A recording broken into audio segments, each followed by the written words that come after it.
This is The 4 on WBRC Fox 6 News. Just 3 more hours left to weigh in on who will represent you in the U.S. Senate. Doug Jones and Roy Moore waiting to see who will get their support. The election, of course, has gained national attention. It cannot be understated the significance of this race today, but through that noise, both candidates have campaigned until the very end using different strategies. We have team coverage for you from both parties. Alan Collins is at the Roy Moore Watch Party in Montgomery. Rick Journey is at the Doug Jones Watch Party in downtown Birmingham. Tonight, after Jones voted with his wife Louise around 7:30 this morning, Jones supporters are looking for several factors today. Heavy turnout in the state's largest cities, Birmingham, Huntsville, Montgomery, and Mobile.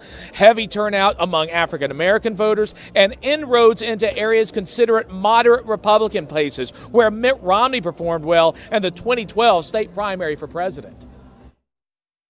We have been moving to get out the vote in a number of places. Roy Moore riding once again on horseback to his polling station in Etowah County. Let's go to Alan Collins, who is covering the Moore campaign in Montgomery. Alan. All right, Sarah, we are here at the Montgomery Activity Center, downtown Montgomery. Absolute crush of media inside of the Activity Center. We've reached out to the Secretary of State's office, and right now they're not able to give us an accurate count of voter turnout, but we're working it for you. John Huddleston joins us from Calhoun County, following turnout in one of the more rural parts of our viewing area. Josie is live tonight. Melanie, what kind of mix-up are we talking about?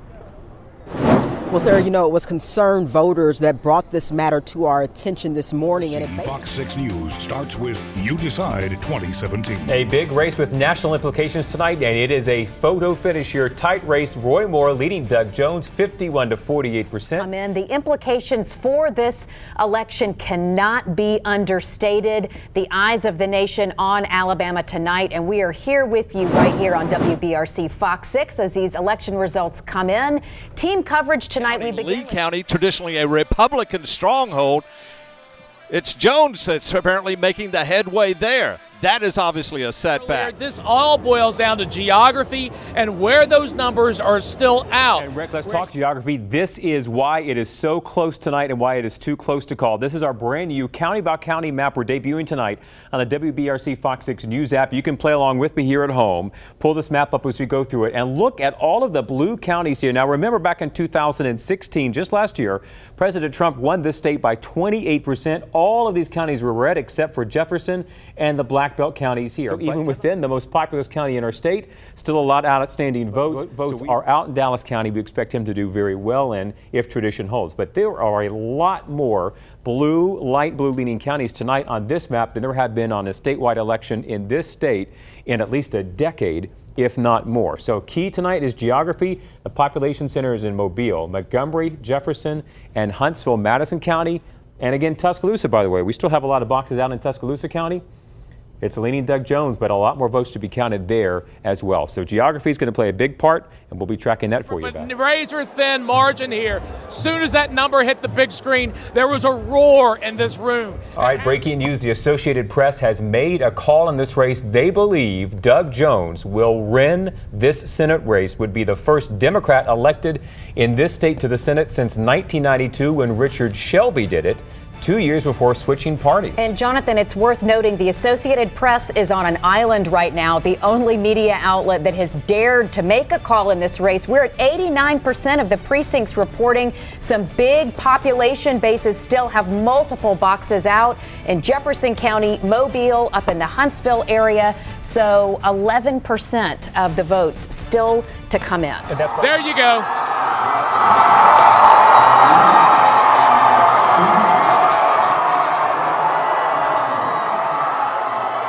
Look at the response.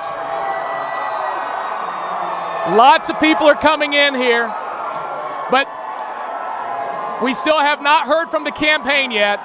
None of the campaign staff that I can see, and I'm sure they're in that mass crowd, but none of them are out here at this point. Right now, we are reporting 91% of the precincts have their votes in. Doug Jones has a very slim lead. The Associated Press and the New York Times have both called the race, declaring Doug Jones the victor. This victory watch party has changed dramatically over the last hour.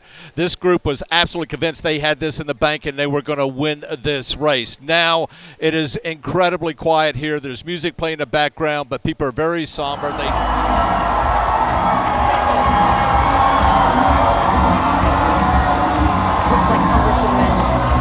have been waiting all my life, and now I just don't know what the hell to say. I am truly, truly overwhelmed. But you know, folks, and you have all heard me say this at one point or another in this campaign, I have always believed that the people of Alabama had more in common than to divide us.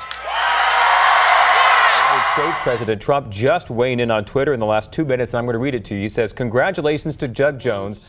That it's not over, and we still got to go by the rules about this recount provision, and the Secretary of State has explained it to us, and we're expecting that the press will go up there and talk to them to find out what the situation is. John, let me stop you. We understand Secretary of State John Merrill is speaking about the process. Let's listen. Added to the total for the candidate that they were intended to be for. I'll come back to you, Brandon. Given the preliminary number of write-in votes, do you know whether or not that's the most write-in votes in any election? It's not the most write-in votes that have ever been cast in the history of the state, but it is a high margin, one of the highest margins that's ever been achieved in a competitive race. So let's roll it forward now. Where does the story head from here? Well, you start by having to certify these votes. John Merrill says that won't happen until at least December the 26th, no later than January the 3rd. Then, if the Moore campaign wants a recount, they get asked for it. It looks like it would not be within that automatic margin of 0.5%. They would have to foot the bill for that if they decided it was worth their time and money to do that. Again, we're a few steps away from that. Then you seat the new senator, assuming this holds up and there is no recount. Doug Jones is seated in the Senate sometime in early January and immediately begins serving and having to take some, as we heard from our experts, difficult votes on issues that matter to Alabamian voters he will face in about 2 years when the seat is back up in 2020. Of course, we've got 100% of the precincts reporting, but Roy Moore saying tonight that military votes are still not counted, provisional ballots still not counted. Secretary of State saying those are not going to be enough to make a difference in this race. But you can check out the results on WBRC.com, and we will be talking about this in the days and weeks to come. A shocking turn of events. There is the final numbers tonight. Doug Jones is the new U.S. Senator, it appears, from the state of Alabama.